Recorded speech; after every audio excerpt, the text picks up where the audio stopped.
Welcome to RMS academy. இன்னியோட daily news நேவிகேட்டர்ல August 9th important news என்னென்ன discuss பண்ணலாம். ஸோ ஃபர்ஸ்ட் நியூஸ் பாருங்க. ரீசெண்டா யூஎஸ் ஒரு புது ஆக்டை வந்து பாத்தீங்கன்னா கொண்டு வர போறாங்க. செனேட்ல பாஸ் ஆச்சு, அடுத்து ஹவுஸ் ஆஃப் ரெப்ரஸன்டேட்டிவ்ஸ்ல கொண்டு போகணும். அதுலயும் பாஸ் ஆச்சுன்னா பிரசிடென்ஷியல் அசன்ட்க்கு அப்புறம் இந்த ஆக்ட் வந்து எக்ஸிகியூஷன் வந்துடும். ஸோ இப்போ இந்த ஆக்ட் வந்து பாத்தீங்கன்னா என்ன மாதிரியான இம்போசிஷன் இந்தியாவுக்கு ஏற்படுத்த போகுது அப்படின்றத இந்த நியூஸ்ல டிஸ்கஸ் பண்ண போறோம். So once again we are going to get affect because of this US Act in terms of tariff. So இது நம்ம என்னன்றதை பார்க்கலாம். So next merchant discount rate அப்படின்னு சொல்லிட்டு இது சம்பந்தமா ஒரு டிஸ்கஷன் வந்து பாத்தீங்கன்னா இருந்துச்சு போத் ஹிந்து அண்ட் இந்தியன் எக்ஸ்பிரஸ்ல. ஸோ இந்த மெர்ச்சன்ட் டிஸ்கவுண்ட் ரேட்னா என்ன அப்படின்றத பார்க்கலாம். அண்ட் இப்போ நம்ம பயன்படுத்தக்கூடிய யூபிஐ டிரான்சாக்ஷன் ஃப்ரீயா இருக்கும் பட்சத்துல இதுல வந்து பாத்தீங்கன்னா இப்போ எக்ஸ்ட்ரா சார்ஜஸ் வந்து பாத்தீங்கன்னா கொண்டு வர போறாங்களா அப்படின்ற ஒரு டிஸ்கஷன் தான் போயிட்டு இருக்கு. அப்போ கொண்டு வர போறாங்கன்னா இது யாரெல்லாம் அஃபெக்ட் பண்ணும், ஸோ எந்த யூசர்ஸ் அஃபெக்ட் பண்ணும், மர்ச்சன்ட்ஸ் அஃபெக்ட் பண்ணுமா இல்ல காமன் யூசர்ஸ் அஃபெக்ட் பண்ணுமா, இந்த மாதிரியான ஹோலிஸ்டிக் டிஸ்கஷன் இதுல நம்ம பார்க்கலாம். ஸோ அடுத்து ரீசெண்டா home minister Amit Shah urban cooperative banks எல்லாருமே வந்து பாத்தீங்கன்னா ஒரு அம்ப்ரலா பாடி கீழே வந்து ஜாயின் ஆகுங்க அப்படின்ற மாதிரி சொல்லியிருப்பாங்க. ஸோ அது என்ன பாடின்றது பார்க்கலாம். அது மட்டும் இல்லாம அர்பன் கோஆபரேட்டிவ் பேங்க்ஸோட சிக்னிஃபிகன்ஸ் என்னன்னு பார்க்கலாம். அண்ட் பேங்கிங் ரெகுலேஷன்ஸ்லாம் என்ன மாதிரி சேஞ்சஸ் கொண்டு வந்திருக்காங்க, ஸோ இது எல்லாத்தையும் நம்ம இதில் டிஸ்கஸ் பண்ணலாம். ஸோ அடுத்து water food print and AI அப்படின்னு சொல்லக்கூடிய இந்த ஏரியால இப்போ டேட்டா சென்டர்ஸோட இம்பார்ட்டன்ஸ் வந்து பாத்தீங்கன்னா வேர்ல்டு வைட் இன்க்ரீஸ் ஆயிட்டு இருக்கு. ஈவன் இந்தியாவை ஒரு குளோபல் டேட்டா சென்டர் ஹப்பா கிரியேட் பண்ணுவோம் அப்படின்ற மாதிரி லாஸ்ட் பட்ஜெட்ல வந்து பேசியிருப்பாங்க.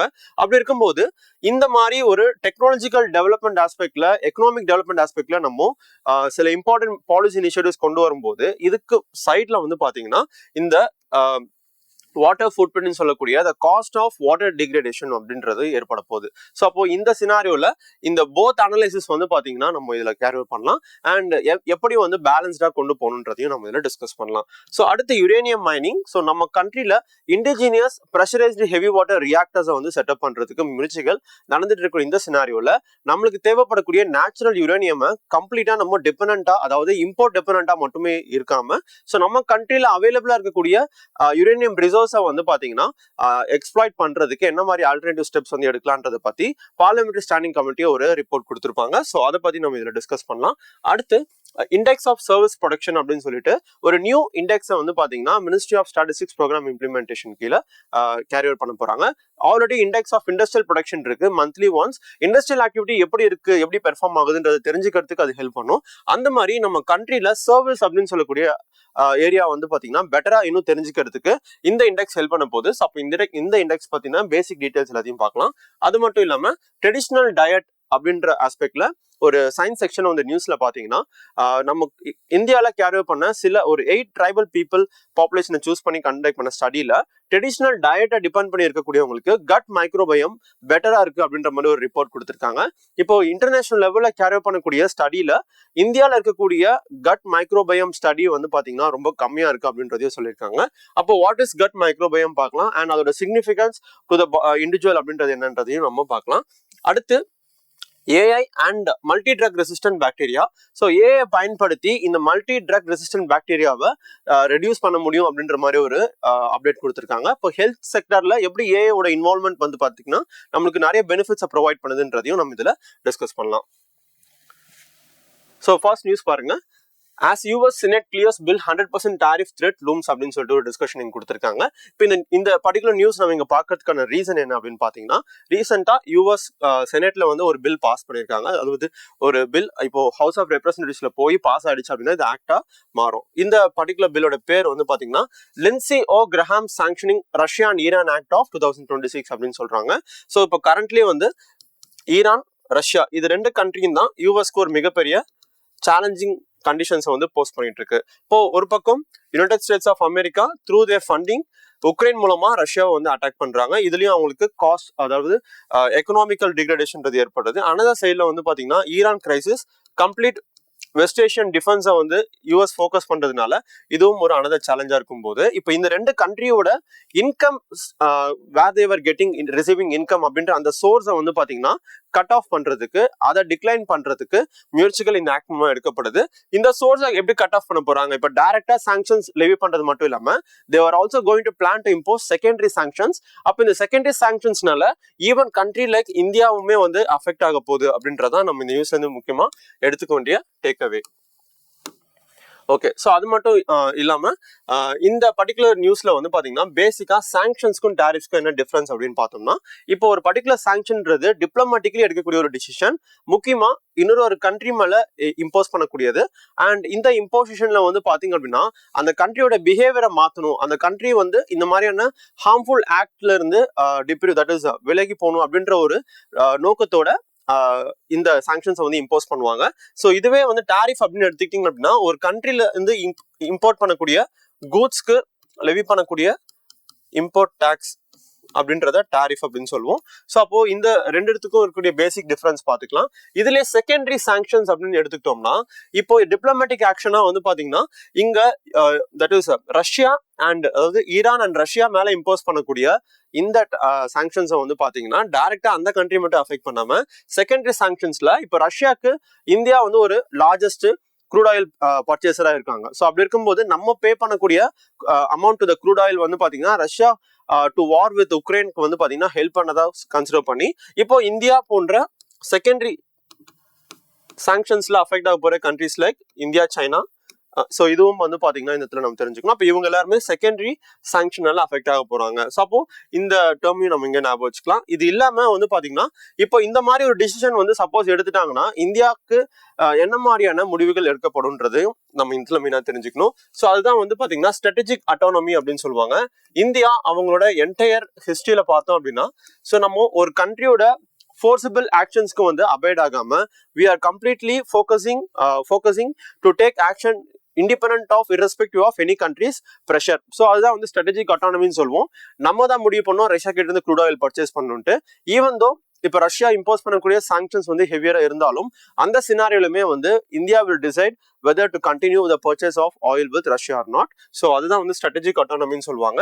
ஸோ எந்த ஒரு கண்ட்ரியோட எக்ஸ்டர்னல் ப்ரெஷருமே வந்து நம்மளோட டிசிஷனை இன்ஃப்ளூயன்ஸ் பண்ணாது அப்படின்றதா இந்தியாவோட இங்க கிளியரான ஸ்டாண்ட் அப்படின்னு தெரிஞ்சுக்கலாம். ஸோ இது இல்லாம next important issues about diversification. So நம்ம எஸ்டர்டே டிஸ்கஸ் பண்ணியிருந்தோம் எல்பிஜியோட டைவர்சிஃபிகேஷனோட முயற்சியில வெஸ்ட் ஏஷியாவில் அதிக அளவு டிபெண்டன்சி இருந்தது. இப்போ நம்மளுக்கு யூஎஸ் கூட இம்போர்ட் 67% தான் இன்க்ரீஸ் ஆகிருக்கிறது. பார்ட் ஆஃப் டைவர்சிஃபிகேஷன் பார்த்தோம். அந்த மாதிரி நம்ம we need to focus on crude oil diversification also. So அதுக்காக வெஸ்ட் ஏஷியா, ரஷ்யா இந்த மாதிரியான ஜோன்ஸை மட்டும் டிபெண்ட் பண்ணி இல்லாம இப்போ மற்ற கண்ட்ரிஸ் லைக் வெனிசுலா, யூஎஸ் போன்ற மற்ற கண்ட்ரிஸை வந்து பாத்தீங்கன்னா நம்ம இந்த டைவர்சிஃபிகேஷன் ஆஸ்பெக்ட்ல கொண்டு வரணுன்றதையும் தெரிஞ்சுக்கலாம். ஓகே, ஸோ இப்போ இந்த சினாரியோல ஃபார் எக்ஸாம்பிள் இப்போ இன்கேஸ் இந்த ஆக்ட் வந்து எக்ஸிகியூஷன்ல வந்துடுச்சு அப்படின்னா டெஃபினெட்லி இப்போ யாரெல்லாம் இதுல பாதிக்கப்படுவாங்கன்னு பார்க்கும்போது டெஃபினட்டா 2 பேராமீட்டர் வச்சிருக்காங்க. அதுல ஒரு பேராமீட்டர்ல இந்தியா வந்து அஃபெக்ட் ஆகி இந்த டாக்ஸ் இம்போசிஷன் இந்தியாவுக்கு பொருந்தக்கூடியதா இருக்குன்னு சொல்றாங்க. அதாவது லாஸ்ட் 12 months வந்து ஈரான், ரஷ்யா கிட்ட இருந்து யார் க்ரூட் ஆயில் பர்ச்சேஸ் பண்ணிருக்காங்களோ ஸோ அவங்க இப்போ இந்த ஆக்ட் பாஸ் ஆகி 30 daysக்குள்ள வந்து அதை ரெடியூஸ் பண்ணணும் அப்படின்னு சொல்லியிருப்பாங்க.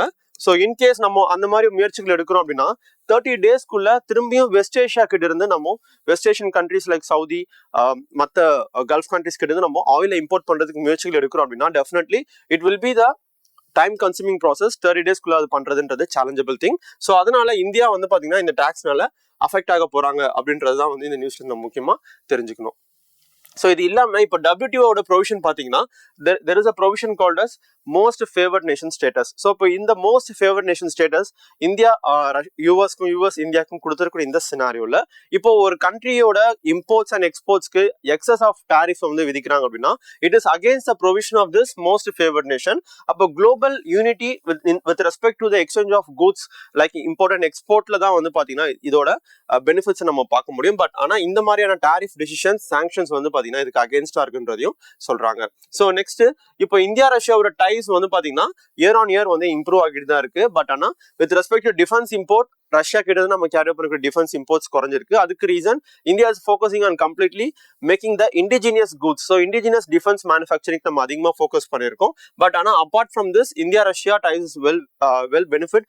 உக்ரைன் ரஷ்யா வார்ல டிஸ்கவுண்டட் ரேட்ல நம்மளுக்கு ஆயில் சப்ளை பண்ணதுல இருந்து நிறைய பெனிஃபிட்ஸ் நம்மளுக்கு கிடைச்சிருக்கு. ஈவன் சாபஹார் போர்ட் வழியா international north south transport corridor வழியா ரஷ்யாவை ரீச் பண்றதுக்கான முயற்சிகள் நடந்துட்டு இருக்கு. ஸோ தட் நம்ம ரஷ்யா கிட்ட இருந்து பண்ணக்கூடிய இம்போர்ட்ஸோட டியூரேஷன் அண்ட் காஸ்ட் இதனால வந்து ரெடியூஸ் ஆகும். அண்ட் இன்னும் பெட்டரான இம்போர்ட்ஸை, அதாவது முக்கியமா ரஷ்யாவோட ஃபார் நார்த் சொல்லக்கூடிய ஆர்டிக் ஜோன் வந்து பாத்தீங்கன்னா நிறைய எக்கனாமிக் ஆப்பர்ச்சுனிட்டிஸ் இருக்கு. ஸோ அதையும் இந்தியானால டேப் பண்றதுக்கு இந்த மாதிரியான கனெக்டிவிட்டி பிளாட்ஃபார்ம்ஸ் வந்து ஹெல்ப்ஃபுல்லா இருக்குன்றதையும் சொல்றாங்க.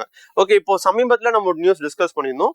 ரஷ்யாவுக்கு G7 கண்ட்ரிஸ் வந்து பிரைஸ் கேப்பை விதிச்சிருக்காங்கன்னு சொல்லிட்டு, அதனால ரஷ்யாவோட ஆயில் எக்ஸ்போர்ட்டோட காஸ்ட்டுமே வந்து இன்க்ரீஸ் ஆயிருக்கும். அண்ட் அந்த ப்ரெஷர் வந்து இந்தியாவோட டிஸ்கவுண்டட் பிரைஸ்ல வந்து ரிஃப்ளெக்ட் ஆயிருக்கும். அதாவது நம்ம டிஸ்கவுண்ட் ரேட்ல பர்ச்சேஸ் பண்ணக்கூடிய ஆயில் வந்து பாத்தீங்கன்னா டிஸ்கவுண்ட் ரேட்ல கிடைக்காம போயிருக்கும் அப்படின்றதையும் டிஸ்கஸ் பண்ணியிருந்தோம். ஸோ இந்த மாதிரி அமெரிக்கா வேற என்ன மாதிரி சாங்ஷன் மெஷர்ஸ் எடுக்கிறாங்கன்னா, countering America's adversaries through sanctions act அப்படின்னு சொல்லக்கூடிய இந்த ஆக்ட் மூலமா வந்து பாத்தீங்க அப்படின்னா, இப்போ அமெரிக்கா ஒரு கண்ட்ரி மேல சாங்ஷன்ஸ் போடுறாங்கன்னா அதை டைரக்டா வந்து இன்னொரு கண்ட்ரி அபாய்ட் பண்ணாம திரும்பியும் அந்த சாங்ஷன் போடப்பட்ட கண்ட்ரி ஏ கூட வந்து connectivity or other trade related import related aspects carry பண்றாங்கன்னா அந்த மாதிரியான கண்ட்ரிஸும் டார்கெட் பண்ணி போடுவாங்க. ஸோ சாங்ஷன்ஸை 2019 ஈரான் கூட ஆயில் இம்போர்ட்டை நம்ம ஸ்டாப் பண்ணதுக்கான முக்கியமான ரீசன் ஈரான் மேல இந்த கேட்ஸா ஆக்ட் மூலமா சாங்ஷன்ஸ் அதிகமா லெவி பண்ணிருப்பாங்க.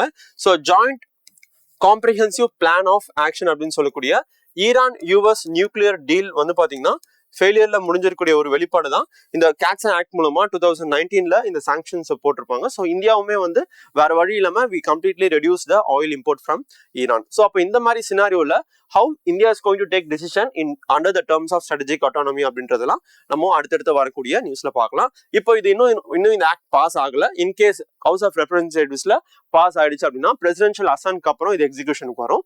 எக்ஸிகியூஷன்ல இருந்து 30 டேஸ்க்கு அப்புறம் வந்து பாத்தீங்க அப்படின்னா இந்த பர்டிகுலர் ஆக்டோட ப்ரொவிஷன்ஸ் வந்து இன் பிராக்டிஸ் வந்துடும். இது மூலமா இன்கேஸ் இந்தியா வந்து பாத்தீங்கன்னா இது கீழே வராங்கன்னா 100% டாரிஃப் வந்து இது கீழே இந்தியாவுக்கு விதிக்கப்படும் அப்படின்னு தெரிஞ்சு வச்சுக்கலாம். அப்போ 100% டாரிஃப்னா இப்போ ஆல்ரெடி 10% ரெடியூஸ் ஆகப்பட்ட டாரிஃப் இப்போ இது இல்லாம எக்ஸஸ் ஆஃப் 100%ன்றது டெஃபினெட்லி இந்தியாவோட ஃபாரெக்ஸ் ரிசர்வ் டெப்ளீட் ஆகிறதுக்கு ஒரு பிரைமரி ரீசனா இருக்குன்றதையும் தெரிஞ்சுக்கலாம். So why are users worried about UPI charges? இந்த particular news GS Paper 3 economy கீழ digital transaction கீழ கொண்டு வரலாம். And even இப்போ கவர்மெண்ட் எடுக்கக்கூடிய இனிஷியேட்டிவ்ஸ்ன்றதுனால இப்போ கவர்மெண்ட் GS Paper 2 கீழே நம்ம இதை கொண்டு வரலாம். மெயினா என்ன மாதிரி இனிஷியேட்டிவ் இங்க எடுக்கிறாங்க அப்படின்னா, so taxation and other laws amendment bill 2026. So இதுதான் வந்து இந்த நியூஸ்ல வந்து ஒரு முக்கியமான ஹைலைட். ஸோ இந்த பர்டிகுலர் அமெண்ட்மெண்ட் பில் இன்கேஸ் ஆக்டா மாறிச்சு அப்படின்னா it gives upper hand to the government to decide that to allow or permit to levy the excess of charge in the UPI transaction. So இதுதான் வந்து இந்த ஆக்டோட primary objective. இப்போ இதுக்கு முன்னாடி நம்ம மெயினாக என்ன தெரிஞ்சுக்கணும் அப்படின்னு பார்த்தீங்கன்னா இந்த எம்டிஆர்னா என்ன, ஸோ மெர்ச்சன்ட் டிஸ்கவுண்ட் ரேட்னா என்ன அப்படின்னு பார்க்கும்போது, so merchant discount rate is nothing but so ஒரு பர்டிகுலர் டிரான்சாக்ஷன்ல மர்ச்சன்ட்ஸ் அதாவது ஷாப் ஓனர்ஸா இருக்கலாம். ஸோ இந்த மாதிரி மர்ச்சன்ட்ஸ் வந்து பாத்தீங்கன்னா ஒரு ஸ்பெசிபிக் ஃபீயை வந்து பாத்தீங்கன்னா யூபிஐ பேமெண்ட் சிஸ்டம் என்ஷூர் பண்ணக்கூடியவங்களுக்கும் பேங்க்ஸ்க்கும் வந்து பாத்தீங்கன்னா பே பண்ணுவாங்க. ஸோ இப்போ இந்த யூபிஐ ஃபீஸ் வந்து பாத்தீங்கன்னா 4 காம்பனன்ட் கீழே வந்து சார்ஜ் பண்ணப்படுது. அது என்னென்ன அப்படின்னு பார்க்கும்போது ஃபர்ஸ்ட் வந்து இன்டர்சேஞ்ச் ஃபீ அப்படின்னு சொல்றாங்க. So next one interchange fee. So இங்க நியூஸ்லயே வந்து அது கொடுத்துருக்காங்க. Processing charges. Third one payment that is network fee. Fourth one tax on services. So அப்போ இந்த இன்டர்சேஞ்ச் ஃபீ வந்து பாத்தீங்கன்னா யாரெல்லாம் அந்த credit and debit card issue பண்ணாங்களோ அந்த பேங்க்ஸ்க்கு வந்து போகும். ஸோ ப்ராசஸிங் சார்ஜ் அப்படின்னு வரும்போது பேமெண்ட் கேட்வேஸ்ன்னு சொல்லக்கூடிய யூபிஎஸ் பேமெண்ட் கேட்வேஸ் போகும். நெட்வொர்க் சர்வீஸ் ப்ரொவைட் பண்ண நெட்வொர்க் சர்வீசஸ் லைக் மாஸ்டர் கார்டா இருக்கலாம், இல்லை விசாவா இருக்கலாம், நேஷனல் பேமெண்ட் கார்பரேஷன் ஆஃப் இந்தியாவா இருக்கலாம், இவங்களுக்கு போகும். டாக்ஸ்னு வரும்போது ஜிஎஸ்டி மூலமா கலெக்ட் பண்ணக்கூடிய டாக்ஸ் வந்து கவர்மெண்ட்டுக்கு போகும். ஸோ இப்போ இந்த மாதிரி 4 காம்பனண்டா வந்து பாத்தீங்க அப்படின்னா இந்த எம்டிஆர் வந்து சார்ஜ் பண்ணப்படுது. பட் ஆனா இதுல நம்ம ஒரு முக்கியமான அப்டேட் என்ன தெரிஞ்சுக்கணும் அப்படின்னு பாத்தீங்கன்னா, இப்போ கரண்ட்லி யூபிஐ சார்ஜ் வந்து கம்ப்ளீட்டா யூசர்ஸ் கிட்ட இருந்து கலெக்ட் பண்ணப்படுறது கிடையாது. அப்போ யார் இந்த காஸ்ட்டை பியர் பண்றா அப்படின்னு பார்க்கும்போது இந்த பேங்க்ஸும் பேமெண்ட் சர்வீஸ் ப்ரொவைட் பண்ணக்கூடிய அந்த ஃபார்ம்ஸ் தான் பியர் பண்றாங்க. ஸோ இந்த பியரை வந்து பாத்தீங்கன்னா அட்ரஸ் பண்றதுக்கு கவர்மெண்ட் வந்து தனியா சப்சிடிஸ்மே வந்து ப்ரொவைட் பண்றாங்க. ஸோ அப்போ இந்த மாதிரி ஒரு மர்ச்சன்ட் கிட்ட இருந்தும் இந்த டிரான்சாக்ஷன்ல எக்ஸஸ் காஸ்ட் வந்து கலெக்ட் பண்ணப்படாத இந்த சினாரியோல, அது மட்டும் இல்லாம பேங்க்ஸ் அதாவது பேமெண்ட் கார்பரேஷன் கலெக்ட் பண்ணப்படாத இந்த சினாரியோல இந்த பர்டிகுலர் சப்சிடிஸ் வந்து பாத்தீங்க அப்படின்னா எக்ஸஸா இருக்கும் பட்சத்துல இது வந்து ஒரு அன்சஸ்டைனபிளான ப்ராசஸ் அப்படின்றதுனால இப்போ மெர்ச்சன்ட் கிட்ட இருந்து அதாவது பெர் டேக்கு 2000 மேல டிரான்சாக்ஷன்ல ஈடுபடக்கூடியவங்களும் அண்ட் பெர் இயர்க்கு 1 crore to 1.5 crore of net worth of transaction involve ஆகக்கூடியவங்களுக்கும் வந்து காஸ்ட்டை வந்து லெவி பண்ண போறாங்க. எந்த அளவுக்கு அப்படின்னு பாத்தீங்கன்னா 0.25ல இருந்து 0.4% of the transaction value will be charge as a cost அப்படின்னு சொல்றாங்க. அப்போ இந்த ப்ராசஸ்ல வந்து பாத்தீங்கன்னா இது வரைக்கும் யூபிஐ டிரான்சாக்ஷன் ஃப்ரீ அப்படின்ற இந்த பர்டிகுலர் ப்ரொசீஜர் வந்து பாத்தீங்கன்னா இப்போ அதுல லெவி சார்ஜஸ் வந்து வரப்போகுது. பட் ஆனா government was very much clear that எந்த அளவுக்கு அப்படின்றத இந்த ஆக்ட் பாஸ் பண்றது மூலமா வந்து அவங்க தெளிவுபடுத்துவாங்க. ஸோ அது மட்டும் இல்லாம கவர்மெண்டோட ப்ரொபோசல்ல வந்து பாத்தீங்கன்னா இந்த சார்ஜஸ் வந்து டெஃபினட்டா பேமெண்ட் இன்ஃப்ராஸ்ட்ரக்சரை டெவலப் பண்றதுக்கும் இதுல இருக்கக்கூடிய செக்யூரிட்டி இஷ்யூஸை வந்து அட்ரஸ் பண்றதுக்கும் வந்து ஹெல்ப்ஃபுல்லா இருக்கும். ஸோ தட் இந்த சார்ஜஸ் வந்து டைரக்டா அந்த பேமெண்ட் டிரான்சாக்ஷன் பிளாட்ஃபார்ம்ஸை வந்து இம்ப்ரூவ் பண்றது மூலமா டைரக்டா அதோட பெனிஃபிட்ஸ் வந்து யூசருக்கு தான் போகும் அப்படின்னு சொல்றாங்க. ஸோ அப்போ இதுல கன்சர்ன் என்ன அப்படின்னு பாத்தீங்கன்னா ஃபீஸ் அப்படின்றது இங்க சார்ஜ் பண்ண போறாங்க. பட் ஆனா எந்த அளவுக்கு சார்ஜ் பண்ண போறாங்கன்றது ஒரு பெரிய question mark. Next important concern என்னன்னா இப்போ மர்ச்சன்ட் கிட்ட இருந்து அது சார்ஜ் பண்றாங்கன்னா மர்ச்சன்ட் அந்த காஸ்ட்டை யூசர்ஸ்க்கு டிரான்ஸ்ஃபர் பண்ணுவாங்க, அந்த காஸ்ட்டை யூசர்ஸ் கிட்ட இருந்து கலெக்ட் பண்ணுவாங்கன்ற ஒரு கன்சர்ன் வரும்போது இப்போ ஹோலிஸ்டிக்கா இந்த பிளாட்ஃபார்ம் டிரான்சாக்ஷன்ஸ் வந்து it will be charge or not அப்படின்றதான் வந்து இப்போ இங்க பெரிய கொஸ்டின் மார்க்கா இருந்துட்டு இருக்கு. ஸோ இது இந்த பர்டிகுலர் ஆக்ட் பாஸ் ஆகும்போது நமக்கு என்ன ப்ரொவிஷனை டைரக்டா மென்ஷன் பண்றாங்கன்றதுல இருந்து நமக்கு தெரிய வரும். ஸோ அப்போ இதை நம்ம ஹோலிஸ்டிக்கா பார்த்து வச்சுக்கலாம். இப்போ இந்த நியூஸை ரீசனா வச்சு வந்து பாத்தீங்கன்னா பேமெண்ட் கார்பரேஷன் ஆஃப் இந்தியா பத்தி தெரிஞ்சுக்கோங்க. இது இல்லாம டிஜிட்டல் டிரான்சாக்ஷன் எந்த அளவுக்கு வந்து பாத்தீங்கன்னா இப்போ ஏற்கனவே the point called as financial inclusion நிறைய ரூரல் ஏரியாஸ்ல பேங்கிங் ஆக்டிவிட்டிஸ்க்குள்ள இன்வால்வ்மெண்ட் கொண்டு வரது மட்டும் இல்லாம நிறைய பேர் வந்து டிஜிட்டல் டிரான்சாக்ஷனுக்கு நம்ம அடாப்ட் பண்ண வச்சது.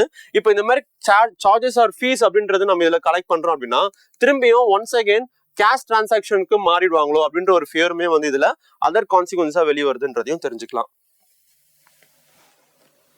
So next பாருங்க, UCB has to join NUCFDC, RBI proactive to sector, says Amit Shah. So in the news we can classify it under GS paper 3 economy. இங்க cooperative banks அப்படின்ற கேட்டகரி நம்ம இதை classify பண்ணலாம். இந்த particular நியூஸ்ல urban cooperative banks சமீபத்துல நிறைய reforms வந்து RBI எடுக்கப்பட்டிருந்த இந்த சினாரியோல அர்பன் கோஆபரேட்டிவ் பேங்க்ஸோட growth வந்து பாத்தீங்கன்னா ப்ரொமோட் பண்றதுக்கான ஒரு இனிஷியேட்டிவா இது இருக்க போகுது. அது மட்டும் இல்லாம அர்பன் கோஆபரேட்டிவ் பேங்க்ஸ் எல்லாத்தையுமே வந்து பாத்தீங்க அப்படின்னா national urban cooperative financial development corporation லிமிடெட்னு சொல்லக்கூடிய ஒரு அம்ப்ரலா பாடிக்குள்ள வந்து கொண்டு வரதுக்கான முயற்சிகளும் எடுக்கப்பட்டு இருக்கு. ஸோ இப்போ இதுல என்ன பெனிஃபிட் அப்படின்னு பாத்தீங்கன்னா இந்த அர்பன் கோஆபரேட்டிவ் பேங்க்ஸ் அப்படின்றது சமீபத்துல இப்போ 2019 வந்து பாத்தீங்க அப்படின்னா ஸோ பிஎம்சி பேங்க் கிரைசிஸ் ஏற்பட்டதுக்கு அப்புறம் ஒரு ஸ்ட்ரிஞ்சன்டான பேங்கிங் ரெகுலேஷனை வந்து 2020 அமெண்ட்மெண்ட் மூலமா RBI வந்து இன்ட்ரடியூஸ் பண்ணியிருப்பாங்க. ஸோ இந்த ரெகுலேஷனுக்கு அப்புறம் வந்து பாத்தீங்கன்னா பேங்கிங் செக்டார்ல வந்து மெயினா அர்பன் கோஆபரேட்டிவ் பேங்க்ஸ்க்கான லைசன்ஸை வந்து பாத்தீங்கன்னா இஷ்யூ பண்றதுல நிறைய ரெஸ்ட்ரிக்ஷன்ஸ் இருந்த சினாரியோல இப்போ அதை வந்து ரெசியூம் பண்ணிருக்காங்க லைசன்ஸ் இஷ்யூ பண்றதுல. ஸோ அப்போ நிறைய பேர் வந்து யூசிபிக்கு அடாப்ட் ஆகக்கூடிய இந்த சினாரியோல இப்போ அவங்களை இன்னும் பெட்டரா பெர்ஃபார்ம் பண்ண வைக்கிறதுக்காக தான் இந்த அம்ப்ரலா பாடிக்குள்ள வந்து கொண்டு வரதுக்கு முயற்சி எடுக்கிறாங்க. ஸோ இவங்களோட பெனிஃபிட்ஸ் என்ன அப்படின்னு பாத்தீங்கன்னா ஸோ இவங்க மூலமா வந்து டெக்னாலஜி ரிலேட்டட் அசிஸ்டன்ஸ் வந்து பாத்தீங்கன்னா இந்த பேங்க்ஸ் கிடைக்கும். ஸோ லிக்விடிட்டி அசிஸ்டன்ஸ் பேங்க்ஸ் கிடைக்கும். இது இல்லாம கான்ஃபிடன்ஸ் பில்டிங்ல இருந்து கெப்பாசிட்டி பில்டிங் போன்ற பல விஷயங்களுக்கு வந்து பாத்தீங்கன்னா அர்பன் கோஆபரேட்டிவ் பேங்க்ஸோட ஃபங்க்ஷனிங்க்கு இந்த பாடி வந்து சப்போர்ட் பண்ண போகுதுன்னு தெரிஞ்சு வச்சுக்கலாம். ஸோ இது இல்லாம அர்பன் கோஆபரேட்டிவ் பேங்க்ஸ் வந்து ஒரு 4 டயர் ஸ்ட்ரக்சர்ல RBI கிளாஸிஃபை பண்றாங்க. ஸோ ஃபர்ஸ்ட் டயர்ல 100 crore deposits, second 1000, third 10,000, fourth 10,000 above. இந்த மாதிரி 4 டெபாசிட் ஸ்ட்ரக்சரை பேஸ் பண்ணி வந்து பாத்தீங்கன்னா கேட்டகரைஸ் பண்ணி ஒவ்வொருத்தோட பெர்ஃபார்மன்ஸை வந்து பாத்தீங்கன்னா ப்ராப்பரா அனலைஸ் பண்றாங்கன்றதையும் தெரிஞ்சு வச்சுக்கலாம். பட் RBIயோட ரீசன்ட் ரிஃபார்ம்ல வந்து பாத்தீங்க அப்படின்னா ஸோ பேங்கோட பிரான்ச் ஓப்பனிங்கை வந்து லிபரலைஸ் பண்ணது மட்டும் இல்லாம கோல்ட் பேஸ்டு லோன்ஸை வந்து இஷ்யூ பண்ணக்கூடிய லிமிட் வந்து பாத்தீங்கன்னா அதிகரிச்சிருக்காங்க. ஸோ அதே மாதிரி door step banking, demand draft acceptance, இந்த மாதிரி பல விஷயங்களை வந்து ரிஃபார்ம்ஸ் கீழே கொண்டு வந்திருக்காங்கன்னு தெரிஞ்சு வச்சுக்கலாம். ஓகே, இந்த மாதிரி அம்ப்ரலா பாடிக்குள்ள கொண்டு வரதுனால நோக்கம், அதோட முக்கியமான அப்ஜெக்டிவ் என்னன்னா மியூல் அக்கௌண்ட்ஸ், அதாவது பேங்க் இல்லீகல் ஃப்ராடுலன்ட் ஆக்டிவிட்டிஸ்ல இன்வால்வ் ஆகக்கூடிய சச் டைப் ஆஃப் அக்கௌண்ட்ஸை வந்து ஐடென்டிஃபை பண்றது மூலமா ஸோ பேங்க் ஃப்ராடுலன்ட் ஆக்டிவிட்டிஸை வந்து அட்ரஸ் பண்ண முடியும். ஸோ RBIயோட இனோவேஷன் ஹப் மூலமா வந்து பாத்தீங்கன்னா இந்த ஏஐயோட ஹெல்ப் மூலமா இந்த மியூல் அக்கௌண்ட்ஸை வந்து ஈஸியா டிடெக்ட் பண்ணி அதை எலிமினேட் பண்றதுக்கான முயற்சிகள் எடுத்துட்டு இருக்காங்க. ஸோ தட் இந்த அம்ப்ரலா பாடி அதுக்கு சப்போர்ட் பண்ணும் அப்படின்னு சொல்றாங்க. ஓகே, இப்போ அர்பன் கோஆபரேட்டிவ் பேங்க்ஸ் வந்து வீக்கெண்டா ஆகுதுன்னா அதை எப்படி சரி பண்ணுவாங்கன்னு பார்க்கும்போது அது வீக்கெண்டா ஆகுறத இயர்லி இனிஷியேட்டிவ் கீழே, அதாவது ப்ராம்ப்ட் கரெக்டிவ் ஆக்ஷன் அப்படின்னு சொல்றாங்க. இந்த ப்ராம்ப்ட் கரெக்டிவ் ஆக்ஷன் கீழே ஒரு பேங்கோட பெர்ஃபார்மன்ஸ் வீக்கன் ஆகுது அப்படின்னா அதை ஒரு 3 விஷயங்கள் கீழே வந்து பாத்தீங்கன்னா தெரிஞ்சுப்பாங்க. ஒன் இஸ் அந்த பர்டிகுலர் பேங்கோட கேபிட்டல் அப்படின்றத வச்சு தெரிஞ்சுப்பாங்க. நெக்ஸ்ட் அந்த பேங்க் இஷ்யூ பண்ணக்கூடிய லோன்ஸோட பெர்ஃபார்மன்ஸ், அதாவது நான் பெர்ஃபார்மிங் அசட்ஸ் அப்படின்னு சொல்லுவாங்க, அதோட ஹெல்த்னஸை வந்து தெரிஞ்சுப்பாங்க. ஸோ நெக்ஸ்ட் வந்து பாத்தீங்கன்னா அந்த பேங்க் எஸ்பெஷலி அந்த பேங்க் எந்த அளவுக்கு வந்து ப்ராஃபிட்டை ஏர்ன் பண்றாங்க, ஸோ அப்போ நெட் ப்ராஃபிட்டை வச்சும் முடிவு பண்ணுவாங்க. அப்போ இந்த மாதிரி கரெக்டிவ் ஆக்ஷன்ஸ் போன்ற விஷயங்கள்லாம் இன்ட்ரடியூஸ் பண்ணி இன்னும் கோஆபரேட்டிவ் பேங்க்ஸை வந்து ஆர்பிஐ ஸ்ட்ரென்தன் பண்றாங்கன்னு தெரிஞ்சுக்கலாம். அப்போ ஜென்ரலா வந்து கோஆபரேட்டிவ்னாலே ஸோ ஒரு இண்டிவிஜுவல் பார்ட்டிசிபேட் பண்ணி ஒரு சொசைட்டியா ஃபார்ம் ஆகி அவங்க வந்து பாத்தீங்கன்னா மல்டிபிள் சொசைட்டி சேர்ந்து ஒரு பேங்கிங் ஃப்ரேம்வொர்க்கை பேங்கிங் ஆஸ்பெக்டை வந்து கிரியேட் பண்றது தான். ஸோ இப்போ ஜென்ரலா வந்து சொசைட்டிஸ்ன்னு சொல்லும் போது ஸ்டேட் கோஆபரேட்டிவ் சொசைட்டிஸ் ஆக்ட் இருக்கு, multi state cooperative societies act இருக்கு. இது கீழே வந்து பாத்தீங்கன்னா அந்த கோஆபரேட்டிவ் சொசைட்டியை வந்து மேனேஜ் பண்றாங்க. பட் பேங்கிங் ஆக்டிவிட்டிஸ்னு வரும்போது ஆர்பிஐயோட பேங்கிங் ரெகுலேஷன் ஆக்ட் கீழே வந்து பாத்தீங்கன்னா அந்த பேங்கிங் ரிலேட்டட் ஆக்டிவிட்டிஸ், அவங்க டெபாசிட்ஸ் அக்செப்ட் பண்றதை வச்சு அவங்கள வந்து டயர் 1 டயர் 2 சொல்லி கேட்டகரைஸ் பண்றதுல இருந்து இந்த மாதிரி விஷயங்கள்லாம் அது கீழே வந்து கேட்டகரைஸ் பண்றாங்க. ஓகே, இந்த நியூஸ்ல இன்னொரு முக்கியமான அப்டேட் என்னன்னா, இப்ப கரண்ட்லி நிறைய கோஆபரேட்டிவ் பேங்க்ஸ், அதாவது அர்பன் கோஆபரேட்டிவ் பேங்க்ஸ் வந்து பாத்தீங்கன்னா கோவா, மகாராஷ்டிரா இந்த மாதிரி ஜோன்ஸ்ல வந்து பிரசென்டா இருக்கிறதுனால இப்போ இதோட ஹெட் குவார்டர்ஸ் மெயினா வந்து பாத்தீங்கன்னா இந்த NUC FDCL சொல்லக்கூடிய ஹெட் குவார்டர்ஸ் வந்து பாத்தீங்கன்னா டெல்லியில இருக்கு. இப்போ டெல்லியில இருந்து இப்போ மகாராஷ்டிராக்கு அதை டிரான்ஸ்ஃபர் பண்ண போறாங்கன்னு தெரிஞ்சு வச்சுக்கலாம். ஸோ அப்போ எந்த அளவுக்கு வந்து கோஆபரேட்டிவ்ஸ் நம்ம கண்ட்ரில லாஸ்ட் மைல் கிரெடிட் கனெக்டிவிட்டியை என்ஷூர் பண்ணுது அப்படின்ற ஒரு சிக்னிஃபிகன்ஸ் பாயிண்ட்டை நம்ம இது கீழே இருந்து நம்ம முக்கியமா தெரிஞ்சு வச்சுக்கணும். ஸோ அப்போ இந்த மாதிரி ஷெட்யூல்டு கமர்ஷியல் பேங்க்ஸோட ரோல் என்ன, ரீஜனல் ரூரல் பேங்க்ஸோட ரோல் என்ன, இந்த மாதிரியான அதர் எக்ஸசிவ் இன்ஃபர்மேஷனும் இது கூடவே தெரிஞ்சு வச்சுக்கோங்க. So next, hidden environmental cost of powering growing digital and AI world அப்படின்னு சொல்லி இங்க ஒரு நியூஸ் கொடுத்துருக்காங்க. இந்த நியூஸ் முழுக்கவே வந்து பாத்தீங்க அப்படின்னா ஒவ்வொரு ஸ்டேட்டும் எந்த அளவுக்கு டேட்டா சென்டர்ஸை அதிகப்படுத்துறதுக்கு முயற்சிகள் எடுக்கிறாங்க இன் டர்ம்ஸ் ஆஃப் ப்ரொவைடிங் சப்சிடிஸா இருக்கலாம். மெயினா வந்து பாத்தீங்கன்னா ஸ்டாம்ப் பேப்பர் காஸ்ட் வந்து ரெடியூஸ் பண்றது, லேண்டோட ரெண்ட், முக்கியமா வந்து பாத்தீங்கன்னா இன்ட்ரெஸ்ட் பே பண்ணக்கூடிய அந்த ஆப்பர்ச்சுனிட்டியை ரெடியூஸ் பண்றது, இந்த மாதிரி பல விஷயங்கள் வந்து பாத்தீங்கன்னா ஒரு ஸ்டேட் ரெடியூஸ் பண்ணி அந்த பர்டிகுலர் டேட்டா சென்டர்ஸை எப்படியாவது ஸ்டார்ட் பண்ணிடணும், இன்வெஸ்ட்மெண்ட்ஸ் மூலமா நிறைய எம்ப்ளாய்மெண்ட் ஆப்பர்ச்சுனிட்டியை ப்ரொவைட் பண்ணணும்னு சொல்லிட்டு முயற்சிகள் எடுத்துட்டு இருக்காங்க. States like Gujarat, Maharashtra, Andhra Pradesh, UP இந்த மாதிரி எல்லா ஸ்டேட்ஸுமே வந்து முயற்சிகள் எடுத்துட்டு இருக்காங்கன்னு தெரிஞ்சு வச்சுக்கலாம். அதை பத்தி தான் நியூஸ்ல ஒவ்வொரு எக்ஸாம்பிளோட கொடுத்துருக்காங்க, என்னென்ன ஃபர்ம் வந்து இன்வெஸ்ட் பண்றாங்க அது எல்லாமே. ஸோ இந்த சினாரியோல இப்போ டேட்டா சென்டர்ஸை இவ்வளவு முனைப்புல எல்லா ஸ்டேட்டுமே இன்வைட் பண்றாங்க அப்படின்னா, ஸோ நவ் டெக்னாலஜியோட க்ரோத் தான் வந்து எக்கனாமிக் டெவலப்மெண்ட்டை டிசைட் பண்ண போதுன்னு பட்சத்துல அதுக்கு டேட்டா சென்டர்ஸ் ஒரு பார்ட் அண்ட் பார்ட்டிசிபிளா இருக்குன்னு தெரிஞ்சுக்கலாம்.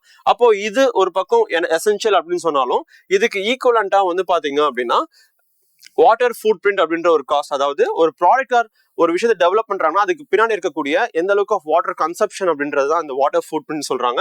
இந்த வாட்டர் ஃபுட் பிரிண்ட் வந்து ரொம்ப அதிகமா இருக்கும் அப்படின்றதான் இந்த நியூஸ்ல வந்து டிஸ்கஸ் பண்றாங்க. அப்போ இந்த சினாரியோல ஒரு டேட்டா சென்டர் இருக்கு அப்படின்னா அதில் பயன்படுத்தக்கூடிய ஹை கம்படிட்டிவ் சிஸ்டம்ஸை வந்து கூல் பண்றதுன்றது எசென்ஷியல். அதை வந்து டிஃப்ரெண்ட் டைப்ஸ் ஆஃப் கூலிங் மெத்தட்ஸ்ல வந்து கேரி பண்றாங்க. ஸோ சில இடங்கள்ல வந்து பாத்தீங்கன்னா வாட்டர் சப்ளை மூலமா எவாபரேட்டிவ் கூலிங் மெத்தட்ஸ் மூலமா வந்து கூல் பண்றாங்க, which is nothing but அந்த ஹீட்டை வந்து வாட்டர் எவாபரேஷன் மூலமா வந்து ரெடியூஸ் பண்ணும். சில இடங்கள்ல வந்து பாத்தீங்க அப்படின்னா வெளியில இருந்து டேட்டா சென்டருக்கு தேவைப்படக்கூடிய எலக்ட்ரிசிட்டி மூலமா எவ்வளவு வாட்டர் ஸ்பெண்ட் ஆகுது, ஸோ அதுவும் ஒரு இம்பார்ட்டன்ட் காஸ்ட். இது இல்லாம லிக்விடேட் கூலிங் அப்படின்னு சொல்லக்கூடிய ஒரு டைப் இருக்கு. இந்த மாதிரி நிறைய டைப்ஸ் கீழே வந்து பாத்தீங்க அப்படின்னா டைரக்ட் இன்டைரக்ட்னு சொல்லிட்டு கூலிங் மெத்தட்ஸ் இருக்கு. இதுக்கு பின்னாடி இருக்கக்கூடிய வாட்டர் காஸ்ட் அப்படின்றது it is actually hidden. So இந்த சினாரியோல சென்ட்ரல் கிரவுண்ட் வாட்டர் போர்டு ஒரு டேட்டா சொல்லியிருக்காங்க. என்ன அப்படின்னு பாத்தீங்கன்னா, ஸோ ஒரு பர்டிகுலர் இவங்க டேட்டா படி பாத்தீங்கன்னா இந்தியா முழுக்க கிரவுண்ட் வாட்டர் அவைலபிலிட்டியை வச்சு அதை கிளாசிஃபை பண்றாங்க. ஸோ ஃபார் எக்ஸாம்பிள் அதாவது பாத்தீங்கன்னா எந்த அளவுக்கு வந்து வாட்டர் கிரவுண்ட் வாட்டர் அவைலபிலிட்டி வந்து குட்டா இருக்கு. ஸோ சில இடங்கள்ல வந்து பாத்தீங்க அப்படின்னா பெட்டரா இருக்கும், சில இடங்கள்ல வந்து கிரிட்டிக்கலி லெஸ்ஸா இருக்கும், சில இடங்கள்ல வந்து பாத்தீங்க அப்படின்னா ஓவர் எக்ஸ்ப்ளாய்டடா இருக்கும். இப்போ ஆந்திர பிரதேஷ் போன்ற ஸ்டேட் எடுத்துக்கிட்டீங்கன்னா அங்க நிறைய ஏரியாஸ் வந்து ஓவர் எக்ஸ்ப்ளாய்டட் ஆஃப் கிரவுண்ட் வாட்டரா இருக்கும் பட்சத்துல அங்க டேட்டா சென்டர் செட்டப் பண்றதுன்றது டெஃபினெட்லி லாங்கர் ரன்ல வந்து வாட்டர் காஸ்ட் அப்படின்றது அதிகமா இருக்குன்றதையும் இதுல சொல்றாங்க. அப்போ என்வரான்மெண்டல் இம்பாக்ட் அசஸ்மெண்ட் எடுத்துக்கிட்டீங்க அப்படின்னா ஸோ இந்த இம்பாக்ட் அசஸ்மெண்ட் வந்து மேண்டேட்ரி.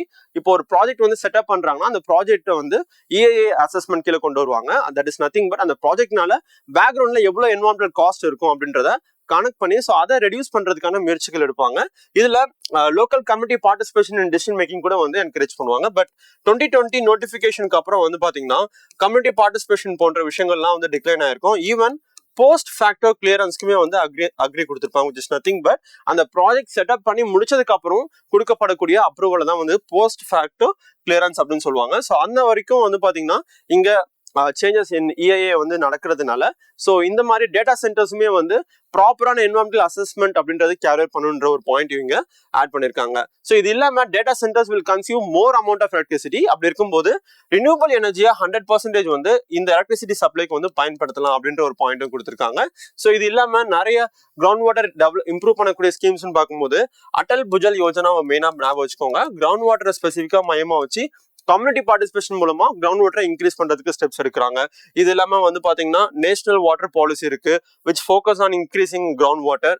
அண்ட் ஆல்சோ இப்போ for example Jal Jeevan mission மூலமாகவும் we are focusing on water conservation resources. So அப்போ இந்த மாதிரி சினாரியோல ஒரு டேட்டா சென்டரை செட்டப் பண்றது எக்கனாமிக்கலி குட் அப்படின்னு ஒரு பக்கம் இருந்தாலும் அனதர் ஆஸ்பெக்ட்ல வந்து பாத்தீங்கன்னா என்வரான்மெண்டலி எந்த அளவுக்கு வாட்டர் எக்ஸ்ட்ராக்ஷனா இருக்குன்றத நம்ம நியூஸ்ல டிஸ்கஸ் பண்ணோம். ஸோ அப்போ இந்த எக்ஸாம்பிள்ஸ் வந்து பார்த்து வச்சுக்கோங்க. ஸோ ஆன்சர் ரைட்டிங்ல இந்த மாதிரியான பாயிண்ட்ஸ் வந்து நம்ம இன்கல்கேட் பண்ணலாம். ஸோ நெக்ஸ்ட் பாருங்க, participation of mining operators sought to push uranium output அப்படின்ற மாதிரி ஒரு நியூஸ் இங்க கொடுத்துருக்காங்க. ஸோ ஜிஎஸ் பேப்பர் 3 எக்கனாமிக்கலி கொண்டு வரலாம். ஸோ கவர்மெண்டோட டிசிஷன் அப்படின்னு வரும்போது ஸோ அதில் என்ன மாதிரி சேஞ்சஸ் கொண்டு வராங்கன்றத பேப்பர் 2 நம்ம கொண்டு வரலாம். ஸோ இதில் மெயினாக என்ன டிஸ்கஸ் பண்ணியிருக்காங்க அப்படின்னா uranium. So currently India uranium பார்த்தீங்க அப்படின்னா சில செலக்டட் ரிசோர்ஸ்லேருந்து நம்ம கண்ட்ரிலேருந்து we are extracting it. But at the same time இம்போர்ட்டும் பண்ணுறோன்றதை தெரிஞ்சு வச்சுக்கலாம். இம்போர்ட் அப்படின்னு வரும்போது மேஜரா கண்ட்ரிஸ் அப்படின்னு வரும்போது சென்ட்ரல் ஏஷியன் ரிப்பப்ளிக்ஸ்னு சொல்லுவோம். ஸோ அதுல 2 country Kazakhstan and Uzbekistan. So இது இல்லாம ரஷ்யா கிட்ட இருந்து இம்போர்ட் பண்றோம், கனடா கிட்ட இருந்து இம்போர்ட் பண்றோம். ஸோ மெயினா இம்போர்ட் பண்றோம்னு வரும்போது ஸோ தாராப்பூர் அண்ட் கூடங்குளம் இந்த 2 பவர் பிளான்ட் வந்து எக்ஸ்க்ளூசிவா இம்போர்ட் பண்ணக்கூடிய அந்த யுரேனியம் டிபெண்ட் பண்ணி தான் ஃபங்க்ஷன் ஆயிட்டு இருக்குன்னு தெரிஞ்சு வச்சுக்கலாம். ஸோ அதே மாதிரி an important country that is Uzbekistan கூட நம்ம long term particular uranium import பாலிசியை வந்து சைன் பண்ணியிருக்கோம். ஸோ 2026 வரைக்கும் வந்து இது எக்ஸ்டெண்ட் தட் இஸ் இந்த இயரோட வந்து இது எண்ட் ஆகுது. ஸோ பார்லிமெண்டரி ஸ்டாண்டிங் கமிட்டி தான் வந்து பாத்தீங்கன்னா நம்ம கண்ட்ரில கூட யுரேனியம் ரிசோர்ஸை இருக்கக்கூடியதை எக்ஸ்ப்ளாய்ட் பண்ணி ஸ்ட்ராட்டஜிக் யுரேனியம் ரிசோர்ஸை மெயின்டைன் பண்ணணும். இன்கேஸ் ஃபியூச்சர்ல யுரேனியமோட தட்டுப்பாடு வந்துச்சு அப்படின்னா நியூக்ளியர் பவர் பிளான்டோட ஃபங்க்ஷனிங்ல பெரிய பாதிப்பு ஏற்படுன்றதுனால நம்ம கண்ட்ரில கூட அவைலபிள் ரிசோர்ஸை வந்து same space and speed of டைம்ல நம்ம எக்ஸ்ட்ராக்ட் பண்ணோம்னா 40 இயர்ஸ் வரைக்கும் அந்த ரிசோர்ஸ் வந்து எக்ஸிஸ்டிங்கா இருக்கும். ஸோ அப்படி இருக்கும்போது நம்ம கிட்ட ஸ்ட்ராட்டஜிக் யுரேனியம் ரிசோர்ஸை மெயின்டைன் பண்ணுன்றது தான் பார்லிமெண்டரி ஸ்டாண்டிங் கமிட்டி கொடுத்திருக்கக்கூடிய சஜஷன்ல ஒரு இம்பார்ட்டன்ட் இன்புட். ஸோ அதன் அடிப்படையில் இன்னொரு இம்போர்ட் என்னன்னா இந்த உஸ்பெகிஸ்தான் கிட்ட இருந்து நம்ம இம்போர்ட் பண்ணக்கூடிய யுரேனியம் ரிசர்வை ஸோ அந்த டீலை வந்து இன்னும் எக்ஸ்டெண்ட் பண்ணும் அப்படின்னு சொல்லியிருக்காங்க.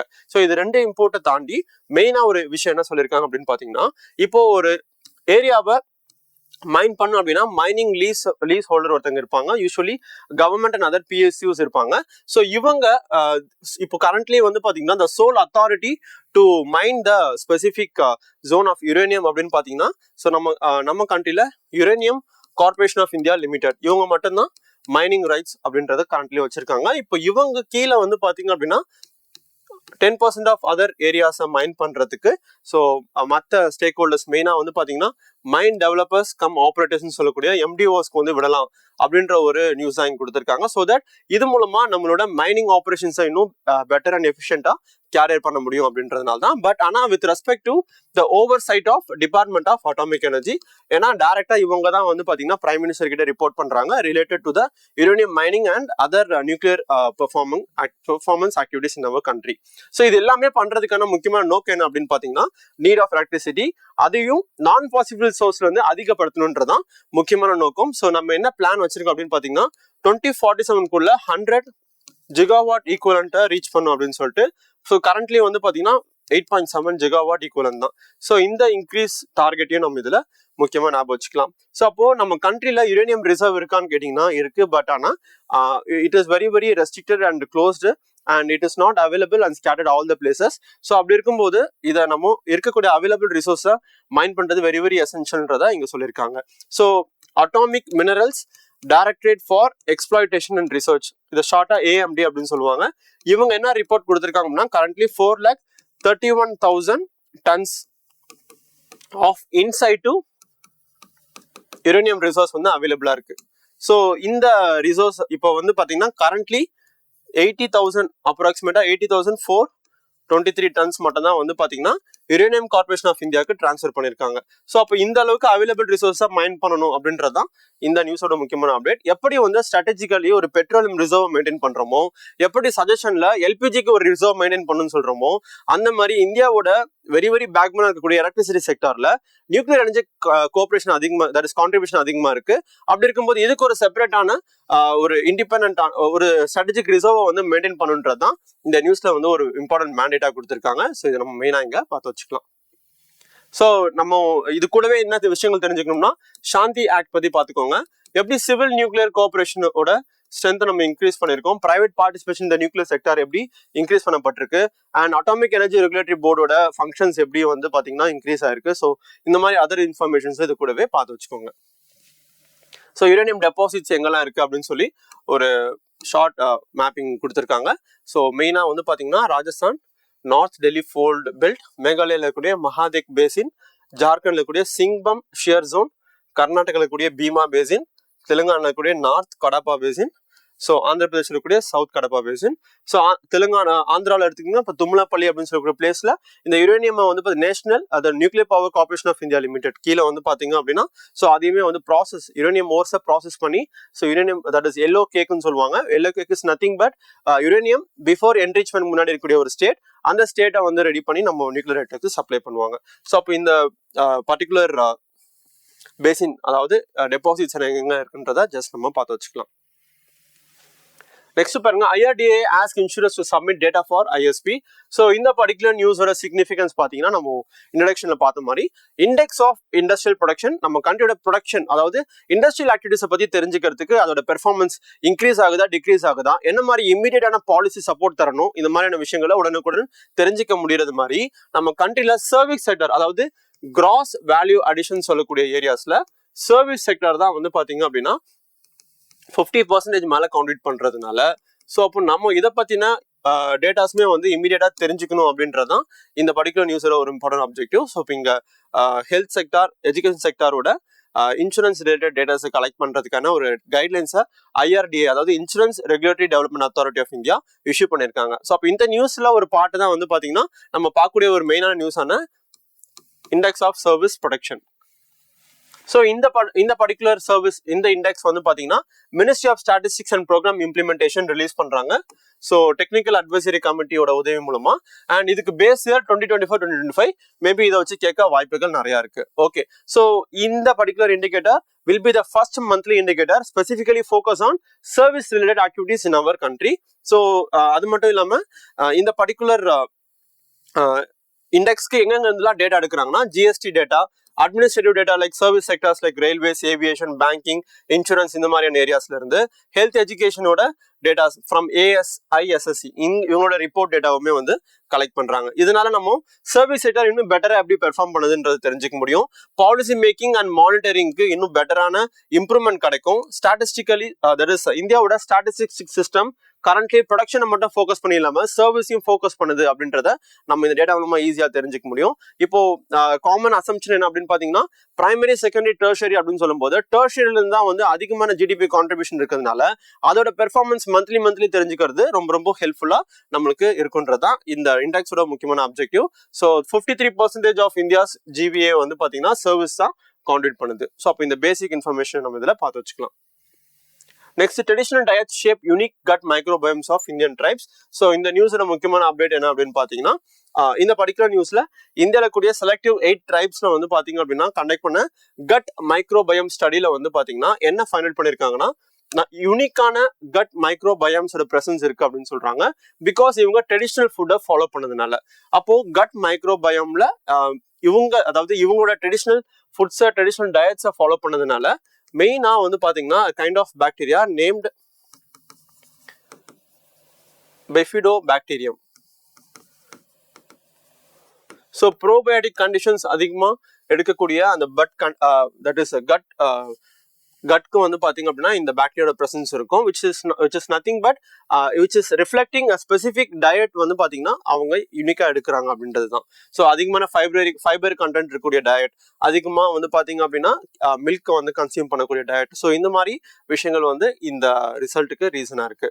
ஸோ இது இல்லாம நம்ம என்ன விஷயங்களை தெரிஞ்சுக்கணும் அப்படின்னு பாத்தீங்கன்னா, இப்ப கட் மைக்ரோபயம்னா என்ன அப்படின்னு பார்க்கும்போது நம்மளோட இன்டெஸ்டைன்ஸ்ல இருக்கக்கூடிய ஒரு micro organism ecosystem which is nothing but இதுல வைரஸ் இருக்கலாம், பாக்டீரியா இருக்கலாம், ஃபங்கை இருக்கலாம், இல்ல எனி அதர் மைக்ரோ ஆர்கானிசம்ஸ் இருக்கலாம். இது எல்லாமே நம்ம பாடிக்கு பாசிட்டிவ் அண்ட் குட் திங்ஸை வந்து கேரி பண்ணக்கூடியது. ஸோ இந்த இன்டெஸ்டைன்ல கூடிய மைக்ரோ ஆர்கானிசம்ஸ் எதுக்கெல்லாம் ஹெல்ப் பண்ணுது அப்படின்னு பாத்தீங்கன்னா, பேசிக்கா நம்மளோட டைஜஷனுக்கு ஹெல்ப் பண்றதுல இருந்து, நம்மளோட பாடி இம்யூனிட்டிக்கு வந்து ஹெல்ப் பண்றதுல இருந்து, ஈவன் அதர் ஹார்ம்ஃபுல்லான மைக்ரோப்ஸ் நம்ம பாடியில என்டர் ஆகாம இருக்கிறதுக்கு ஹெல்ப் பண்ணுது. ஸோ அப்போ இந்த மாதிரி கட் மைக்ரோபயம் பேஸ் பண்ணி ஒரு இண்டிவிஜுவலோட ஹெல்த் கண்டிஷன்ஸை வந்து பெட்டரா தெரிஞ்சுக்க முடியும். ஸோ அதை பத்தின ஒரு ஸ்மால் ஸ்டடி தான் வந்து இந்த நியூஸ்ல கொடுத்துருக்காங்க. ஸோ இந்த பர்டிகுலர் நியூஸ்ல பேசிஸா வச்சு இந்த கட் மைக்ரோபயம் இப்போ ஓவரால் பீரியட் ஆஃப் டைம்ல எப்படி வந்து மாறுபடுது, பேசிக்கா ஒரு என்வரான்மெண்ட்டை டிபெண்ட் பண்ணி அது மாறுபடுறது மட்டும் இல்லாம அந்த இண்டிவிஜுவல் இன்டேக் பண்ணக்கூடிய டைப் ஆஃப் ஃபுட் எப்படி இருக்கு அண்ட் அவங்களோட லைஃப் ஸ்டைல் சேஞ்சஸ் எப்படி இருக்கு, இந்த மாதிரி பல விஷயங்கள் வந்து இந்த கட் மைக்ரோபயமோட சேஞ்சஸ்க்கு ஒரு ரீசனா இருக்கு. ஸோ இந்த கட் மைக்ரோபயமை நம்ம அதிகமா இன்டேக் பண்ணக்கூடிய மெடிசன்ஸோ இல்ல ஹை ப்ராசஸ்டு ஃபுட்னாலையோ வந்து பாத்தீங்கன்னா இது ரெடியூஸ் ஆக வாய்ப்புகள் இருக்கு, which directly link with the disease related things. So next பாருங்க, scientist use AI to design viruses to kill hardy bacteria. இந்த நியூஸ்லயுமே வந்து பாத்தீங்கன்னா பாக்டீரியோஃபேஜஸ் அப்படின்னு சொல்லக்கூடிய virus, that is kind of virus which kill and infect the bacteria. So இதோட entire ஜீனோமை வந்து பாத்தீங்கன்னா ஸ்டடி பண்ணி நியூ DNA சீக்வன்ஸை கிரியேட் பண்றது மூலமா ஸோ ஃபியூச்சர்ல ட்ரக் ரெசிஸ்டன்ஸ் பாக்டீரியாவை கில் பண்ண முடியும் அப்படின்னு சொல்றாங்க. இந்தியாவுக்கு இது ஒரு மிகப்பெரிய ப்ராப்ளம் அப்படின்னு தெரிஞ்சுக்கலாம். பிகாஸ் நம்ம கண்ட்ரில யூஸ்வலா நம்ம எடுக்கக்கூடிய மெடிசன்ஸ் வந்து பாத்தீங்க அப்படின்னா ப்ராப்பரா டாக்டர் பிரிஸ்கிரைப்டா மட்டும் இல்லாம ஸோ அது பிரிஸ்கிரிப்ஷன் இல்லாமயே வந்து ஆன்டிபயோட்டிக்ஸ் அதிகமா எடுத்துட்டு இருக்கோம். இந்த ஹை இன்டேக் ஆஃப் ஆன்டிபயோட்டிக்ஸ் வந்து பாக்டீரியாவோட ரெசிஸ்டன்ஸ்க்கு ஒரு முக்கியமான ரீசனா இருக்கு. அதனாலதான் அது ஆன்டி மைக்ரோபியல் ரெசிஸ்டன்ஸ் பாக்டீரியா அப்படின்னு சொல்லுவாங்க, or even drug resistance bacteria அப்படின்னு சொல்லுவாங்க. இந்த ஆன்டி மைக்ரோபியல் ரெசிஸ்டன்ஸ் நிறைய ரீசன்ஸ்ல இந்த நான் டாக்டர் பிரிஸ்கிரைப்டு அதிகமா எடுக்கக்கூடிய ஆன்டிபயோட்டிக்ஸ் வந்து ஒரு முக்கியமான ரீசனா இருக்கு. இதை ரெடியூஸ் பண்றதுக்காக தான் national action plan on anti microbial resistance first வெர்ஷன்ல இருந்து இப்போ செகண்ட் வெர்ஷன் 2029 வரைக்கும் இது எக்ஸ்டெண்ட் ஆயிருக்கு. ஸோ இதுல நம்ம அதிகமா இந்த மாதிரி வந்து பாத்தீங்கன்னா வித்வுட் பிரிஸ்கிரிப்ஷன் வந்து ஆன்டிபயோட்டிக்ஸை மெடிக்கல் ஷாப்ல வந்து பர்ச்சேஸ் பண்ணி இன்டேக் பண்றது இதெல்லாமே வந்து ஸ்டாப் பண்ணிட்டு இருக்கோம். ஸோ இது என்ன சேலஞ்சஸ் கிரியேட் பண்ணோம்னா, இப்போ கரண்ட்லி இருக்கிற மெடிசன்ஸ் எல்லாத்துக்குமே வந்து ரெசிஸ்டன்ஸா மாறிச்சு அப்படின்னா it will become a huge burden for the existing pharma sector. அப்போ இவங்க பயன்படுத்தக்கூடிய ஆக்டிவ் ஃபார்மகூட்டிக்கல் இன்கிரீடியன்ஸை வந்து பாத்தீங்கன்னா கான்ஸ்டன்டா இவங்க சேஞ்ச் பண்ணிட்டே இருக்கணும். அதுக்கான ஒரு இன்வெஸ்ட்மெண்ட் அண்ட் காஸ்ட் அப்படின்றது it will be very very high in capital. அப்படி இருக்கும்போது நம்ம கண்ட்ரில இந்த இஷ்யூவை அட்ரஸ் பண்றது மூலமா we can able to reduce that cost அப்படின்றத இங்க ஒரு பிளான். இது இல்லாம ஒன் ஹெல்த் அப்ரோச்ல வந்து பாத்தீங்க அப்படின்னா ஸோ ஹெல்த் செக்டர் அப்படின்றது வெறும் ஹியூமன் சென்ட்ரிக்கா மட்டும் இல்லாம human related with animals as well as environment, இந்த மாதிரி ஒரு இன்டெகிரேட் அப்ரோச்சையுமே வந்து கேரி பண்ணுன்ற ஒரு சஜஷனையும் நம்ம இதுல இருந்து எடுத்துக்கலாம். ஸோ அப்போ எப்படி ஏஐ வந்து பாத்தீங்க அப்படின்னா இந்த அளவுக்கு எவால்வ் ஆகுது அப்படின்றத நம்ம இந்த நியூஸ்ல இருந்து ஒரு முக்கியமான டேக் அவேவா எடுத்துக்கணும். ஸோ இன்னியோட prelims question first is related to merchant discount rate and second one is related to urban cooperative banks. So இந்த ரெண்டு கொஸ்டினுக்கு என்ன ஆன்சர் அப்படின்றத கமெண்ட் செக்ஷன்ல லீவ் பண்ணுங்க. So with this, I'm concluding today's news discussion. இது போல டிஸ்கஷன் சந்திக்கலாம். Thank you everyone.